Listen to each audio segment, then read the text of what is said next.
ಎಲ್ಲರಿಗೂ ನಮಸ್ಕಾರ. ನಾನು ಈ ದಿನ ನೋಡಿ ಬೆಂಡೆಕಾಯಿ ತೊಗೊಂಡಿದ್ದೀನಿ. ತುಂಬ ಎಳೆದಿದೆ, ಸಖತ್ತಾಗಿದೆ. ಇದನ್ನು ಮುರಿದು ನೋಡೋದೇ ಬೇಡ, ಅಷ್ಟು ಎಳೆದಿದೆ. ಈ ಥರದ್ದು ತೊಗೊಂಡ್ರೆ ತುಂಬ ಚೆನ್ನಾಗಿರುತ್ತೆ. ಇವತ್ತು ಒಂದು ಸ್ವಲ್ಪ ದೊಡ್ಡ ದೊಡ್ಡ ಸೈಜಿಂದು ಬೆಂಡೆಕಾಯಿ ಬಿಟ್ಬಿಟ್ಟು ಪಲ್ಯ ಮಾಡ್ತಾ ಇದ್ದೀನಿ. ನೋಡಿ, ಬೆಂಡೆಕಾಯಿ ಮಾತ್ರ ಸಖತ್ತಾಗಿದೆ. ಇದಕ್ಕೆ ಕಲರು ಗಿಲರು ಏನು ಹಾಕಿಲ್ಲ, ನ್ಯಾಚುರಲ್ ಆಗಿ ಈಗ ಇದೇ ದಿನ ಕೊಯ್ಕೊಂಡು ಬಂದಿರೋದು ರೈತರು. ನಾನು ಮಾರ್ಕೆಟಿಂದ ತಂದಿದ್ದೀನಿ. ಸಖತ್ತಾಗಿದೆ. ಇದು ಒಂದು 1/4 kg ಇದೆ. ತುಂಬ ಎಳೆದಿದೆ. ಇದು ದೊಡ್ಡ ಸೈಜ್ ಇದ್ದರೂ ಕೂಡ ಎಳೆದಿದೆ. ಈಗ ಇದನ್ನು ತೊಳ್ಕೊಂಡ್ಬಿಟ್ಟು ಕಾಟನ್ ಬಟ್ಟೆನಲ್ಲಿ ಒರೆಸ್ಕೊಂಡು ಎಲ್ಲ ರೆಡಿ ಮಾಡ್ಕೊಳ್ತೀನಿ. ಆ ನಂತರ ಹೆಚ್ಚೋಣ. ನೋಡಿ, ತೊಳೆದು ಕಾಟನ್ ಬಟ್ಟೆನಲ್ಲಿ ಒರೆಸ್ಕೊಂಡು ಎಲ್ಲ ರೆಡಿ ಮಾಡ್ಕೊಂಡಿದ್ದೀನಿ. ಈಗ ತೊಟ್ಟು ಮತ್ತು ತುದಿಯನ್ನು ಹೆಚ್ಕೊಳ್ತಾ ಇದ್ದೀನಿ. ಇದು ತುಂಬ ಚಿಕ್ಕದಿರೋದ್ರಿಂದ ನೋಡಿ, ತೊಟ್ಟು ತುದಿ ತೆಗೆದ ಮೇಲೆ ಒಂದೇ ಪೀಸ್ ಆಗುತ್ತೆ ಒಂದು ಬೆಂಡೆಕಾಯಲ್ಲಿ. ಅಷ್ಟೇ ಮಾಡ್ಕೊಳ್ತಾ ಇದ್ದೀನಿ.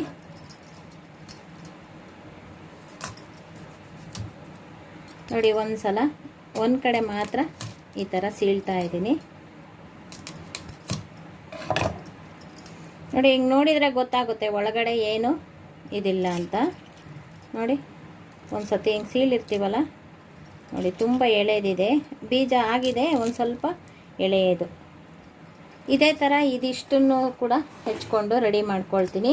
ತೀರಾ ಉದ್ದ ಇರೋ ಬೆಂಡೆಕಾಯಿನ 2 ಪೀಸ್ ಮಾಡ್ಕೊಳ್ತಾ ಇದ್ದೀನಿ. ನೋಡಿ, ಉದ್ದ ಇರೋದನ್ನು 2 ಪೀಸ್ ಮಾಡಿಕೊಂಡು ಸೀಳ್ಕೊಂಡಿದ್ದೀನಿ. ಇದರಲ್ಲೂ ಕೂಡ ನೋಡಿ ಬೀಜ ಎಷ್ಟು ಚಿಕ್ಕದಾಗಿದೆ, ಇನ್ನೂ ಬಲ್ತಿಲ್ಲ, ಎಳೆದೇ ಇದೆ. ಇದೇ ರೀತಿ ಮಾಡ್ಕೊಳ್ತೀನಿ. ನೋಡಿ, ಗ್ಯಾಸ್ ಮೇಲೆ ಒಂದು ಕಬ್ಬಿಣದ ಹೆಂಚಿಟ್ಟಿದ್ದೀನಿ. ಮಧ್ಯದಲ್ಲಿ ತಗ್ಗಿದೆ. ಈಗ ಇದರಲ್ಲಿ ನಾನು ಬೆಂಡೆಕಾಯಿಯನ್ನು ಹರಡ್ತಾ ಇದ್ದೀನಿ. ಈ ಹೆಂಚಲ್ಲಿ ಬೆಂಡೆಕಾಯಿನ ಸುಟ್ಕೊಳ್ತಾ ಇದ್ದೀನಿ.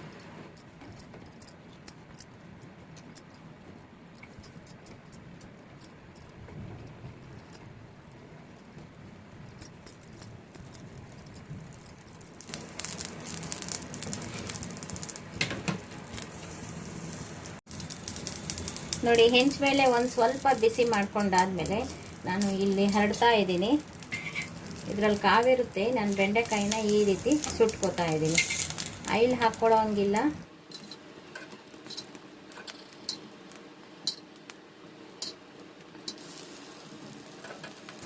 ಅಷ್ಟನ್ನು ಹರಡಬೇಕು. ಈ ಕಡೆ ಸುಟ್ಟ ಮೇಲೆ ಈ ಕಡೆ ತಿರುಗಿಸಿ ಹಾಕಬೇಕು. ಆವಾಗ ಚೆನ್ನಾಗಿ ಸುಟ್ಕೊಂಡಿರುತ್ತೆ ಬೆಂಡೆಕಾಯಿ. ನೋಡಿ, ಈ ಥರ ಇದೇ ರೀತಿ ಎಲ್ಲದನ್ನು ಸುಟ್ಕೊಂಡು ರೆಡಿ ಮಾಡ್ಕೊಳ್ತೀನಿ. ಅದು ನೋಡಿ, ಈ ಥರ ಇದಷ್ಟನ್ನು ಬೆಂಡೆಕಾಯಿನ ಒಂದು ಸ್ವಲ್ಪ ಬಿಸಿ ಯಾಕೆ ಮಾಡಿಕೊಂಡೆ ಹೆಂಚಿನ ಮೇಲೆ ಅಂದರೆ ಬೇಗ ಒಂದು ಸ್ವಲ್ಪ ಹಸಿ ಅಂಶ ಆರಿರುತ್ತೆ. ಅದಕ್ಕೋಸ್ಕರ ಹೆಂಚಲ್ಲಿ ಬಿಸಿ ಮಾಡಿಕೊಂಡೆ. ನೋಡಿ, ಇವಾಗ ಬೇಗ ಬೇಗ ಸುಡುತ್ತೆ.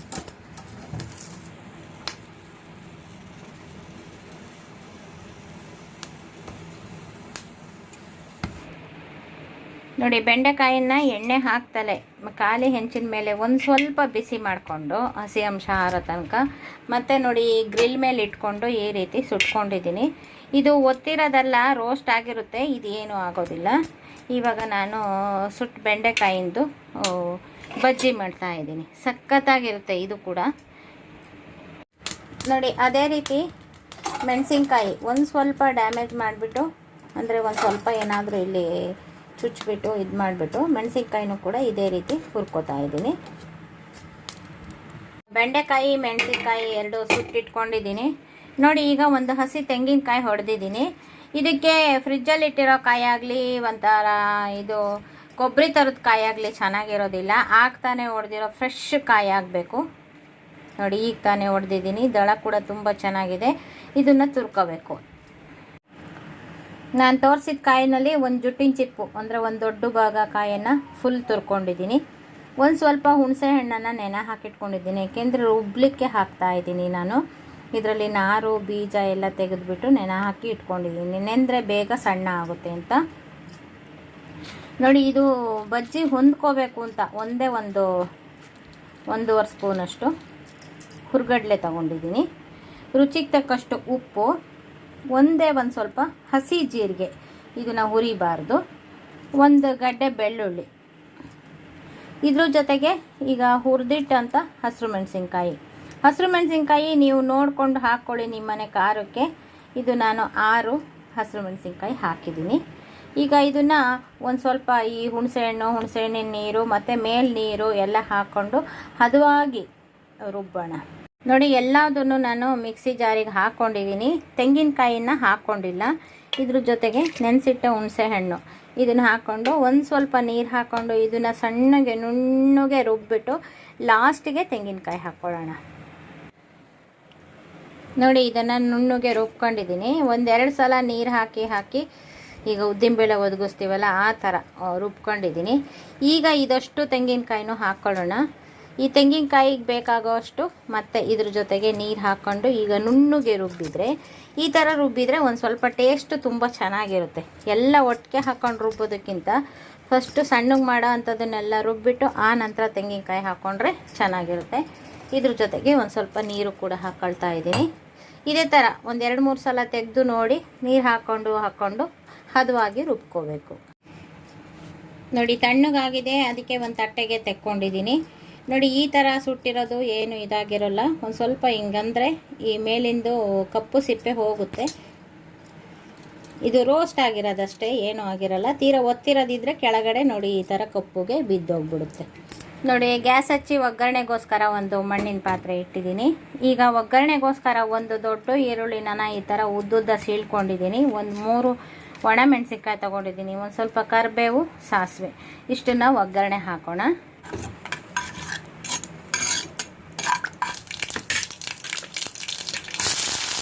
ಈಗ ಈರುಳ್ಳಿ ಕೂಡ ಹಾಕ್ತಾ ಇದ್ದೀನಿ.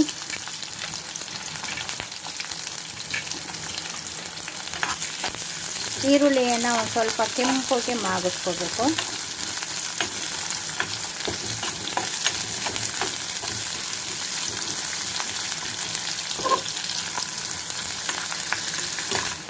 ನೋಡಿ, ಈರುಳ್ಳಿ ಒಂದು ಸ್ವಲ್ಪ ಬೇಗ ಕೆಂಪುಗಾಗಲಿ ಮತ್ತು ಮೆತ್ತಗಾಗಲಿ ಅಂತ ಒಂದು ಸ್ವಲ್ಪ ಉಪ್ಪು ಹಾಕ್ತಿದ್ದೀನಿ. ಉಪ್ಪು ಹಾಕಿದರೆ ಬೇಗ ಮೆತ್ತಗೂ ಆಗುತ್ತೆ, ಒಂದು ಸ್ವಲ್ಪ ಕೆಂಪಗೂ ಆಗುತ್ತೆ. ನೋಡಿ, ಅರ್ಧಂಬರ್ಧ ಕೆಂಪತ್ತಿದೆ, ಮುಕ್ಕಾಲು ವಾಸಿ ಬೆಂದಿದೆ ಈರುಳ್ಳಿ. ಈಗ ನೋಡಿ, ಇದಕ್ಕೂ ನಾನು ಬೆಂಡೆಕಾಯಿ ಸುಟ್ಟಿಟ್ಕೊಂಡಿದ್ವಲ್ಲ ಅದನ್ನು ಹಾಕ್ತಾ ಇದ್ದೀನಿ.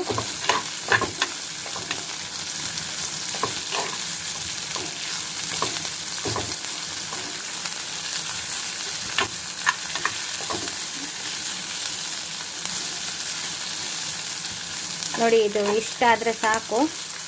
ಈಗ ನಾನು ಗ್ಯಾಸನ್ನು ಆಫ್ ಮಾಡ್ಕೊಳ್ತಾ ಇದ್ದೀನಿ. ಇದು ಒಂದು ಸ್ವಲ್ಪ ತಣ್ಣಗಾಗಕ್ಕಿಡಬೇಕು. ಇದು ಒಂದು ಸ್ವಲ್ಪ ತಣ್ಣಗಾಗಲಿ. ನೋಡಿ, ಇದು ಗ್ಯಾಸ್ ಆಫ್ ಮಾಡಾದಮೇಲೆ ಒಣಮೆಣಸಿನ್ಕಾಯಿ ಮತ್ತು ಕರಿಬೇವು ಹಾಕಿದ್ದೀನಿ. ಇಷ್ಟರಲ್ಲೇ ಮಾಗ್ಸಿದ್ರೆ ಸಾಕು.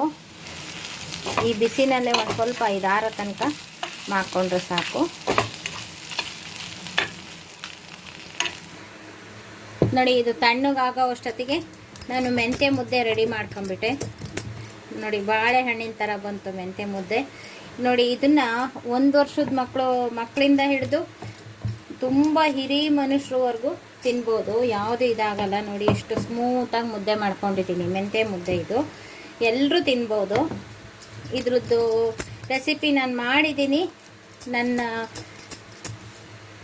ಚಾನಲ್ನಲ್ಲಿ ನೀವು ನೋಡ್ಕೋಬೋದು. ನೋಡಿ, ಇದನ್ನು ಇನ್ನೊಂದು ಸ್ವಲ್ಪ ಅರಳಾಗಿ ಬಿಟ್ಬಿಟ್ಟು ಇದನ್ನು ಸಾರು ರೆಡಿ ಮಾಡಿಬಿಟ್ಟು, ಬಜ್ಜಿ ಸಾರು ರೆಡಿ ಮಾಡಿಬಿಟ್ಟು ಇದನ್ನು ಮುದ್ದೆ ಕಟ್ಕೊಳ್ತೀನಿ. ನೋಡಿ, ಇದು ಫುಲ್ಲು ತಣ್ಣಗಾಗಿದೆ. ನಾನು ಇವಾಗ ನೋಡಿ ಒಂದು ಮಸೆಕೋಲು ತೊಗೊಂಡಿದ್ದೀನಿ ಮರದ್ದೆ. ಇದರಲ್ಲಿ ಒಂದು ಸ್ವಲ್ಪ ಇದನ್ನು ಮಸ್ಕೋಬೇಕು. ಅಂದರೆ ಬೆಂಡೆಕಾಯಿ 2 ಪೀಸ್ ಆಗಬೇಕು. ಒಂದು ಸ್ವಲ್ಪ ಆ ರೀತಿ ಇದನ್ನು ಮಸ್ಕೋಬೇಕು. ಈ ಒಗ್ಗರಣೆ ಸಮೇತ ಮಸೆಯೋಣ. ನೋಡಿ, ಬೆಂಡೆಕಾಯಿ ಈ ರೀತಿ ಪೀಸ್ ಆಗುತ್ತೆ. ನೋಡಿ, ಈ ರೀತಿ ಪೀಸ್ ಆಗುತ್ತೆ. ಇದಷ್ಟನ್ನು ಮಸಿಯೋಣ.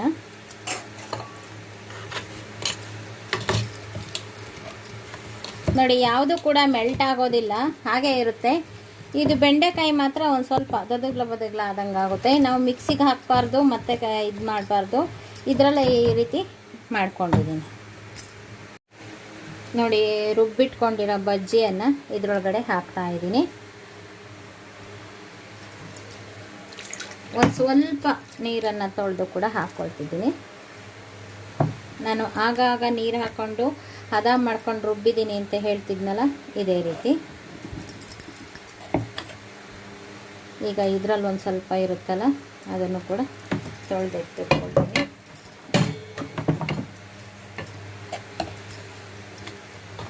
ನೋಡಿ, ಬೆಂಡೆಕಾಯಿ ಈ ಬಜ್ಜಿ ಒಳಗಡೆ ಒಂದು 2 ನಿಮಿಷ ನಾನೀಗ ಮುದ್ದೆ ಕಟ್ಟೋವರೆಗೂ ನೆನ್ಕೊಂಡ್ರೆ ಸಾಕು. ಸಖತ್ತಾಗಿದೆ.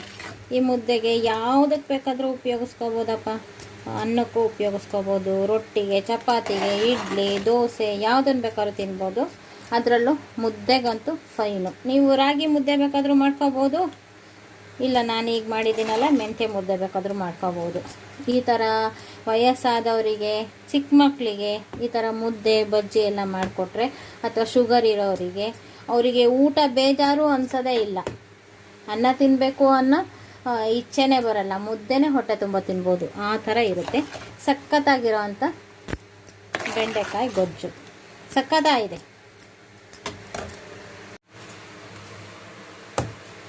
ನೋಡಿ, ಮೆಂತ್ಯ ಮುದ್ದೆ ಮಾಡಿದ್ದೀನಿ. ಬಿಸಿ ಬಿಸಿ ಮುದ್ದೆ. ನಾನಿಲ್ಲಿ ಯಾಕೆ ತೂತ ಮಾಡ್ತಾ ಇದ್ದೀನಿ ಅಂತಂದರೆ, ನೋಡಿ ಇದಕ್ಕೆ ಒಂದು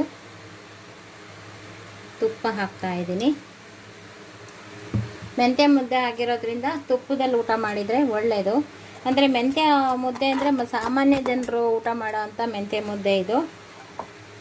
ಏಜ್ ಅಟೆಂಡ್ ಮಾಡಿದವರಿಗೆ ಮಾಡ್ತೀವಲ್ಲ, ಆ ಥರ ಅಷ್ಟೊಂದು ಕಹಿ ಇರೋದಿಲ್ಲ, ತುಂಬ ಚೆನ್ನಾಗಿರುತ್ತೆ. ನೋಡಿ, ಮುದ್ದೆ ಬೆಂಡೆಕಾಯಿ ಬಜ್ಜಿ ಸಖತ್ತಾಗಿರುತ್ತೆ. ಎಷ್ಟು ಚೆನ್ನಾಗಿರುತ್ತೆ ಗೊತ್ತಾ. ನೋಡಿ, ಬಜ್ಜಿ ಒಳಗಡೆ ನೆಂದಿರೋ ಅಂಥ ಬೆಂಡೆಕಾಯಿನ ತಿನ್ನಲಿಕ್ಕೆ ಏನು ಸೊಗಸಾಗಿರುತ್ತೆ ಗೊತ್ತಾ. ವಾವ್, ತುಂಬ ಚೆನ್ನಾಗಿದೆ. ನೋಡಿ, ಇದ್ರ ಜೊತೆಗೆ 1-2 ಈರುಳ್ಳಿ ಸ್ಲೈಸು, 1-2-3 ಸೌತೆಕಾಯಿ ಸ್ಲೈಸು ಇಟ್ಕೊಂಡ್ಬಿಟ್ಟು ತಿಂತಾ ಇದ್ದರೆ ಏನು ಚೆನ್ನಾಗಿರುತ್ತೆ ಗೊತ್ತಾ, ಸಖತ್ತಾಗಿರುತ್ತೆ. ನೋಡಿ, ಈ ವಿಡಿಯೋ ನಿಮಗೂ ಇಷ್ಟ ಆಗಿದ್ದರೆ ಲೈಕ್ ಮಾಡಿ, ಶೇರ್ ಮಾಡಿ, ಮತ್ತು ನಮ್ಮ ಚಾನಲ್ಗೆ ಇದುವರೆಗೂ ಸಬ್ಸ್ಕ್ರೈಬ್ ಆಗಿಲ್ಲ ಅಂದರೆ ಈ ಕ್ಷಣದಿಂದ ಸಬ್ಸ್ಕ್ರೈಬ್ ಆದರೆ ನಿಮ್ಮ ದಿನನಿತ್ಯದ ಅನುಕೂಲಕ್ಕೆ ಬರುವಂತಹ ವಿಡಿಯೋಗಳನ್ನೇ ನಾನು ಮಾಡ್ತಾ ಇರ್ತೀನಿ. Thank you for watching.